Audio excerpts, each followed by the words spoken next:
Welcome to another edition of FITTV, and we'll be right back.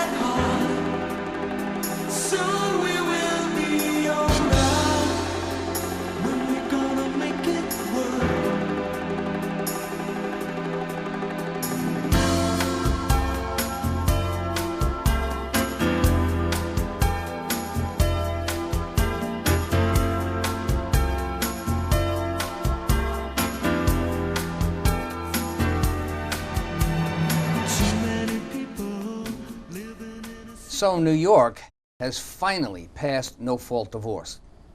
Just like the other 49 states in our union, we are now somewhat equal when it comes to grounds. This is the first Divorce Law Reform Act passed since the major sweeping changes that began in 1960 that have provided a landslide of disharmony going forward. New Yorkers no longer have to lie to create grounds for divorce. FIT has been stating for years that the 60s began a landslide of negative changes in how the law perceives family. So let's begin the process of positive changes, and let's hope that no fault is the beginning of such a thing. To help the viewing audience understand a little bit about no fault, I have Marty Goffberg on my immediate left and Elder Hennicks to his left to help us along with what the impact of no fault is. Marty, maybe you can just give us a little headline on what it is legislatively and what impact it has. Well, right now they've passed the Divorce Reform Act of 2010, which basically adds a new subdivision which provides for the grounds of irreconcilable differences, which is established by showing that there is no reasonable prospect of reconciliation. After 12 months of living separate and apart, there shall be a presumption of no prospect of reconciliation. It further provides, in the absence of a valid separation agreement, a court shall not grant a judgment of divorce until all the economic issues between the parties, including but not limited to the distribution of marital property, spousal support and child support, and custody and visitation, have been decided by the court and incorporated into the final divorce decree. And you should know that the audience should know that 12-month separation is a statute for separation standard in New York to have to wait the 12 months. But it wasn't clear to me in what you read about the differences. It's a 6-month wait now. Am I correct? Well, it's a 6-month wait, but there's a presumption after 12 months. In other words, you can file it after 6 months have transpired, but it goes into effect really once you hit the year mark. Mm-hmm. Elder, what's your translation on this? Well, my translation is simply this, that the whole momentum for the creation of this new law was started in '04 with the Matrimonial Commission created by the former Chief Judge Judith Kaye. That commission reported out to her in February of '06, and here we are in 2010, and a law has finally been created. I have an excerpt from the commission report. It's similar to what Marty has said, but the question becomes, did it comply with what the report asked for? Which in short, it says here, the no-fault divorce proposal, it recommends that any such legislative change provide that no final judgment of divorce be entered until all economic issues, including equitable distribution, maintenance, and child support, as well as custody, are determined, and those determinations are incorporated into the judgment unless the parties consent in writing and good cause is shown. I do not believe that these criteria have been met. I know for a fact that the child support criteria has not been met simply by the reality that the Supreme Court handles, or rather the Supreme Court and the Family Court both have jurisdiction over matrimonial questions such as child support, and that has not been resolved. So I question the credibility of this law. And let me add to that, if you don't mind. Based on listening to you both read what this bill is supposed to purport, I'm hearing in the back of my head, where's the change?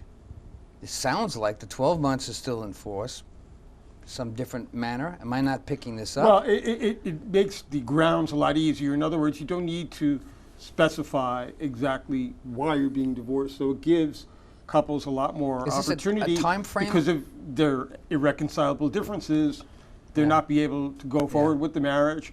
It allows them the out without having to go through creating one party to be an adulterer and one not, all the other various charges where they found that people have perjured themselves just to get divorced. So it is an opportunity for people to take advantage of the fact that they don't need to delineate why they're getting divorced. They're just not, Yeah, but able to live together anymore. as you were saying before, and Elder had just said a moment ago, it didn't address the child support issue in any different way. Never mind the fact that it never was reviewed from 1989 going forward. I mean, no one ever really Right. gave it that efficacy review. I mean, and keep in mind too, this is the first change they've made in like 30 years. So it's just adding the opportunity to be able to divorce in terms without going forth with grounds, and bringing us into uniformity with the other 49 states that do have a no-fault option for couples to be able to See, get out of a marriage.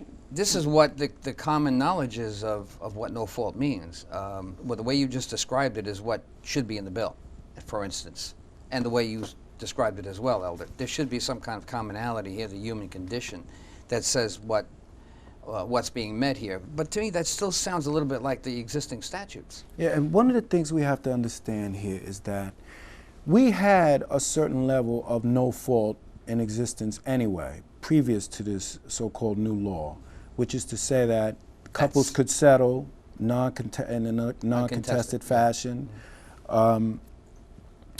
So what exactly does this no fault give us? As Marty says, essentially what it says is that the parties do not have to say, well, I want a divorce because of X, or I want a divorce because of Y. The parties can just simply say, I want a divorce, and that's it. But we don't get that with our system. What we get is we've got two jurisdictions, two courts with overlapping jurisdiction relative to matrimonial issues. What we get is a failure of the system to recognize the second question.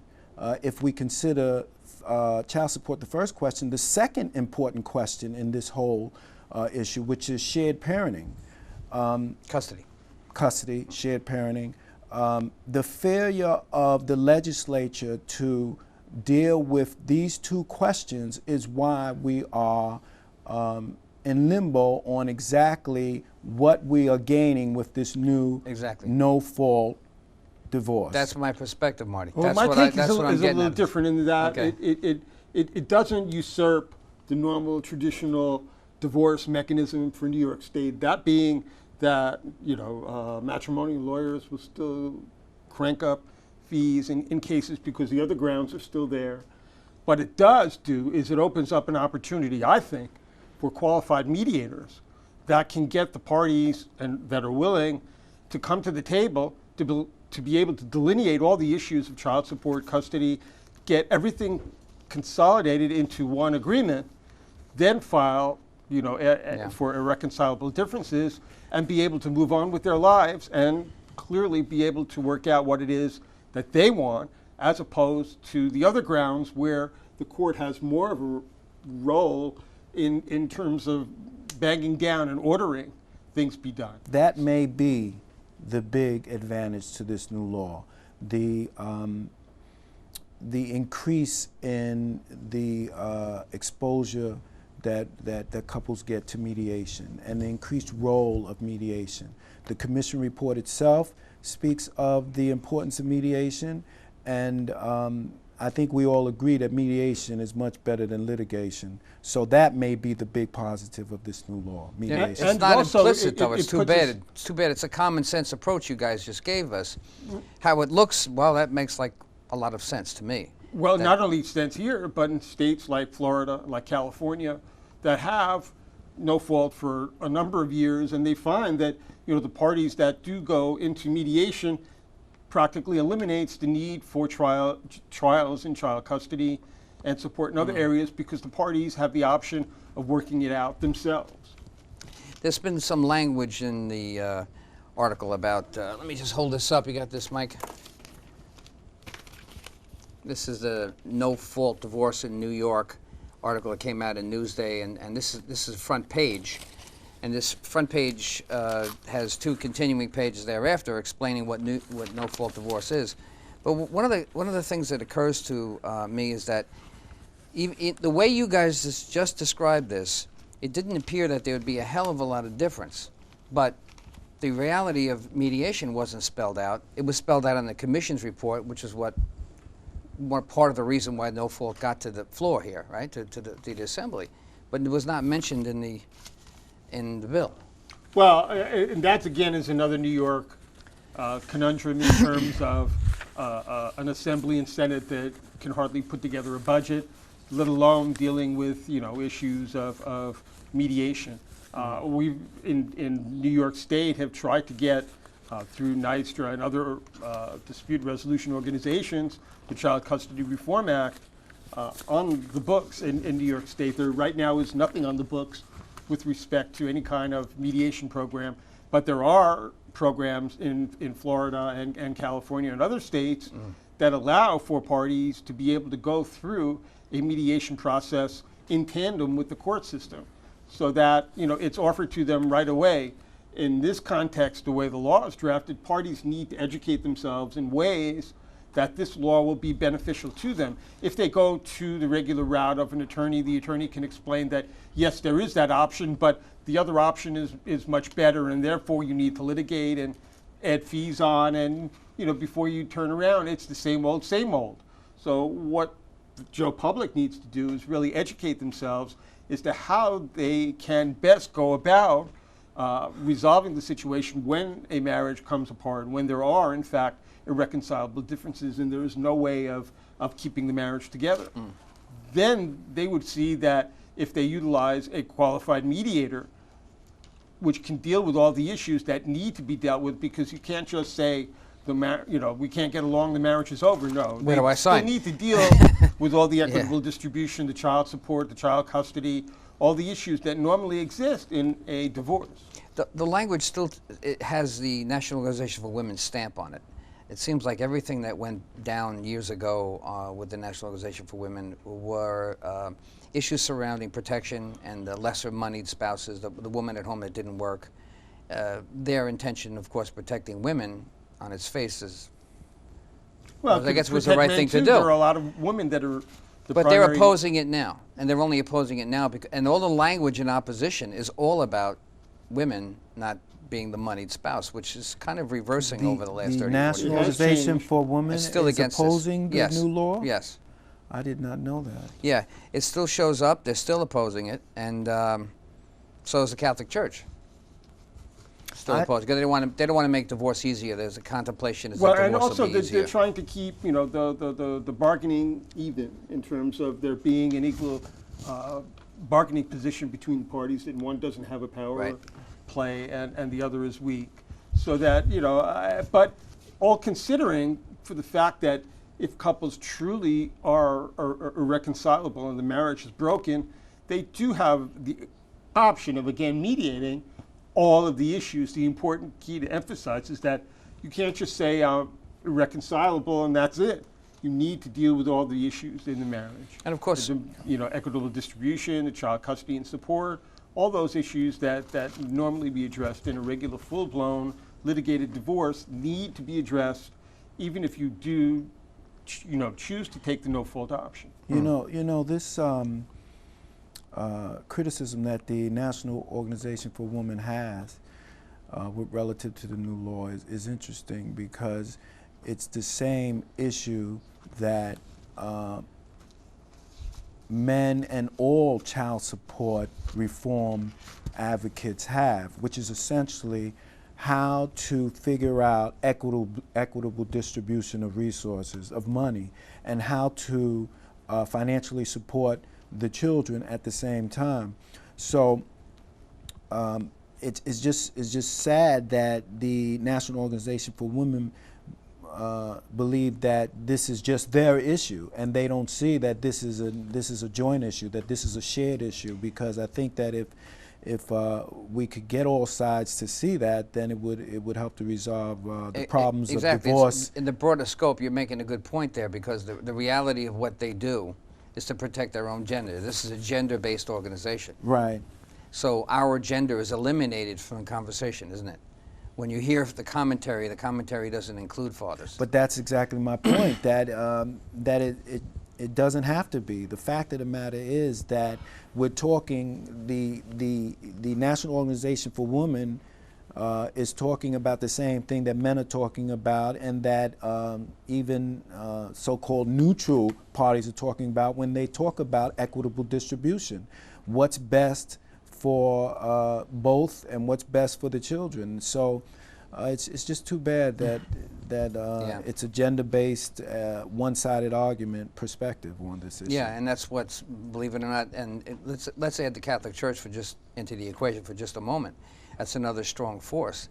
They're basically the primary opposition to a shared parenting bill passing in 1980 when Governor Carey was in charge. I think it was in Right. I think it was 1980. Right. He was in charge at the time. He let that one go by the board. I say he because fundamentally we are talking about family issues, aren't we? Right, and supposedly we're supposed to be looking at what's in the best interest of the children, Exactly. and then work all the other issues around that. Right. So it's a very and it's interesting to note that those same arguments that now is utilizing is trying to prevent the Child Custody Reform Act, which is the same forces. The same forces, That's right. that are in play. And yet, it would seem that if both sides are looking at what's in the best interest of the children and the family, that they would want to have a process that's not that confrontational as litigation is. I hate it when you guys make so much common sense. But the truth of the matter is, though, that the common sense has been missing on board the legislative approach in every decade for the last 4 decades. Well, you just look at the dysfunction that's going on within the state assembly and state senate, just in getting a budget approved and dealing with all of the economic chaos that's going on right now, and you realize how dysfunctional. But if you look back even just a few years, you see that historically, even in good times, they've had trouble passing budgets and getting along on various issues. And New York has never really dealt with any of the issues relating to mediation in a child divorce situation where their child custody issue comes up. I wonder whose money, Elder, if you think about this, whose money are they talking about when they're talking about saving money to create a budget? The amount of money being wasted in the matrimonial sector based on how much money is involved in the equation of legal matters altogether is approximately 1/3 of the money that lawyers can make is all divided upon in the matrimonial sector. It's a huge amount of money. I think the bottom line here is that well, there are two things. The bottom line is that the new Norfolk law is a step in the right direction.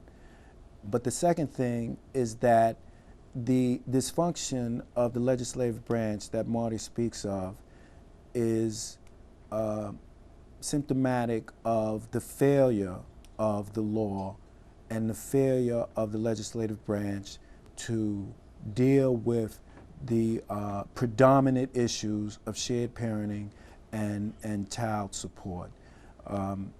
Again, no fault is a step in the right direction, but until those two other issues are looked at and reformed, we will continue to be dissatisfied and sitting here wondering how we should look at this new law. And the biggest dysfunction is that you find that the legislature and the Senate in New York State don't really all that much care or deal with family issues all that much. I mean, this is the first time in 30 years that they've changed, and they brought New York, which is the last state kicking and screaming, into a no fault process.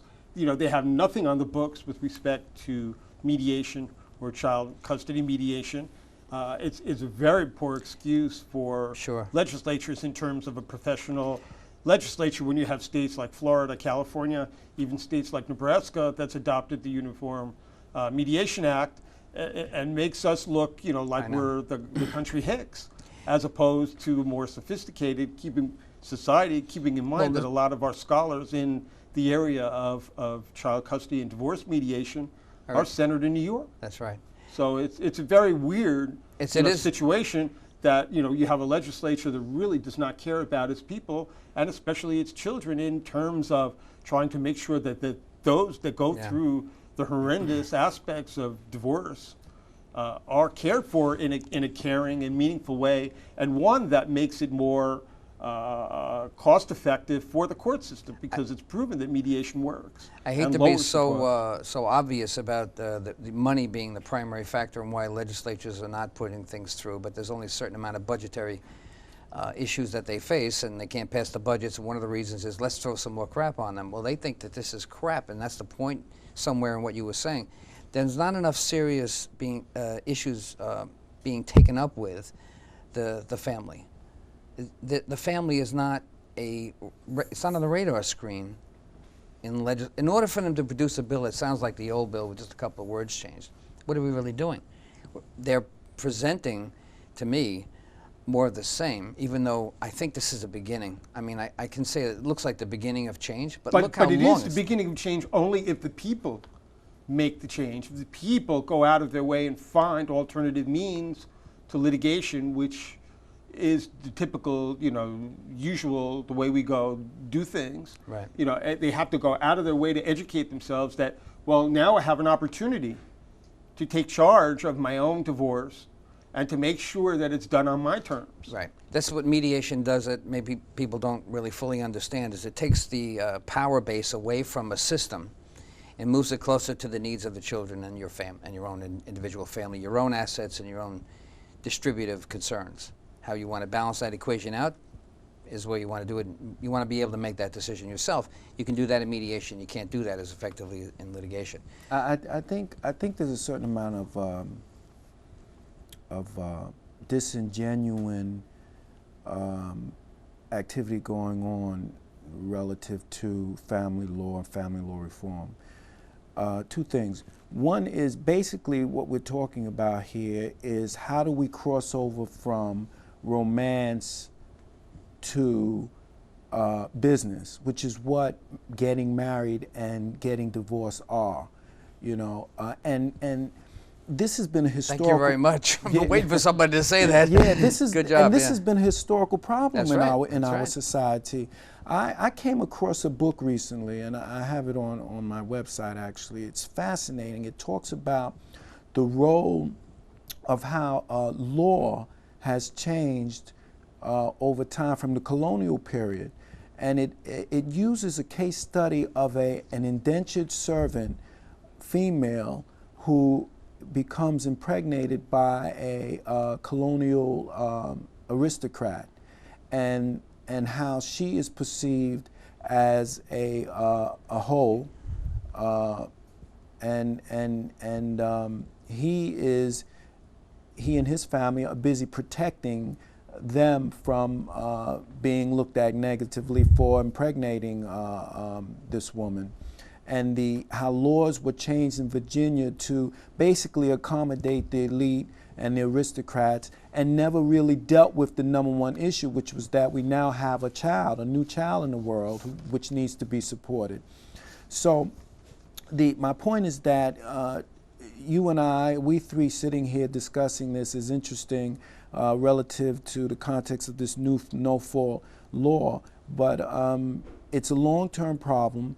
I don't believe that our legislator has the capacity to deal with the issue. It's already dysfunctional. I know, for example, that in the state of Colorado, they have two laws on the books. One is that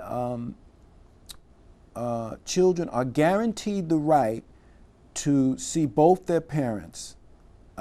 Any failure of children to see both their parents, and either parent can be brought into court and penalized. And the second is that neither parent are allowed to be made financially ruined by a divorce. That's fascinating in and of itself. It absolutely is. It removes the responsibility of a government to a degree, doesn't it? Well, it actually makes the government responsible. You cannot.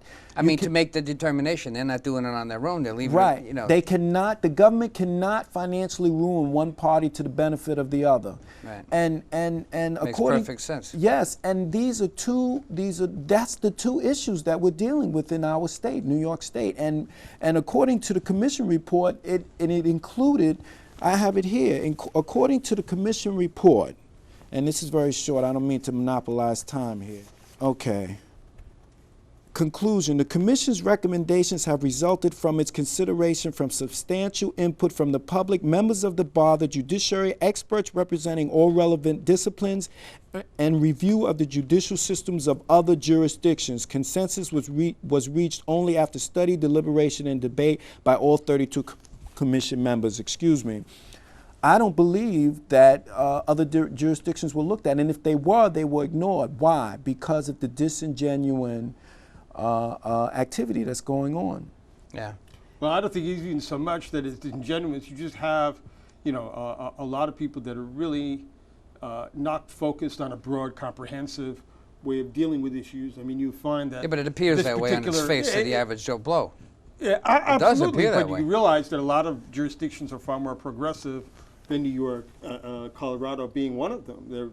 There are laws there and legislatures there. Again, it falls back to the people need to be starting to look at their state senators and state legislators and start picking qualified people, not just usual politicians for the same old, same old. They're going to get the same old, and that's been the biggest problem in New York, is that you don't have people that are really caring about what happens to the children. What happens to the family. John and Jane Doe, Marty, are romantics. They are not thinking about divorce when they're getting married. Unless they have a lot of resources before they get married, then maybe they will do a prenuptial. But John and Jane Doe are dealing with romance. And then when you talk about our politicians, our politicians are lawyers. This matrimonial commission is lawyers. It was created by the judicial branch of government. It seems to me that the law has been an overriding issue here in terms of the status quo, not what is necessary for John and Jane Doe to be able to move forward with their lives once the romance is over.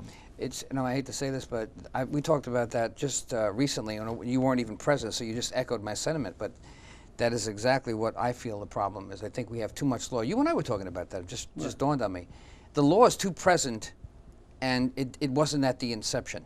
It's too present on the backside. So there's an economic advantage only. Now, I know lawyers and media is looking at this to say, okay, no brainer, yeah, you got that. You know what? But the public doesn't know that. The public's not aware of this. I'm glad you brought that up. I think it's a very key issue we should be handling. But I think, you know, if they want to keep out of the system, then they need to have their own self-determination rights in effect in terms of mediating their divorce in a way, and with the terms being what they want, coming to a resolution, coming to an agreement, and filing that agreement, and not having to enter the court system. I would say that one one of of the reasons. Exactly, one of the so reasons that way why the process remains their own, not the government's. That's exactly right, and that will help. Mediation is a process that allows you to develop and create yourself rather than have the law get involved. There's a way to avoid that. It's the only process. Thank you very much, Marty Gottberg and Elder Hennicks. I appreciate that. It was a great show on no-fault divorce. Societal and political trends are rapidly breaking down the family that once was the cornerstone of our great American culture. At FIT, we know you cannot get this information on your own, so we'll bring it to your TV every single week. My name is Chris DiMaggio. We always invite opposing views, so anytime you want, please email us. Thank you very much for watching FIT TV, and we'll see you again next week.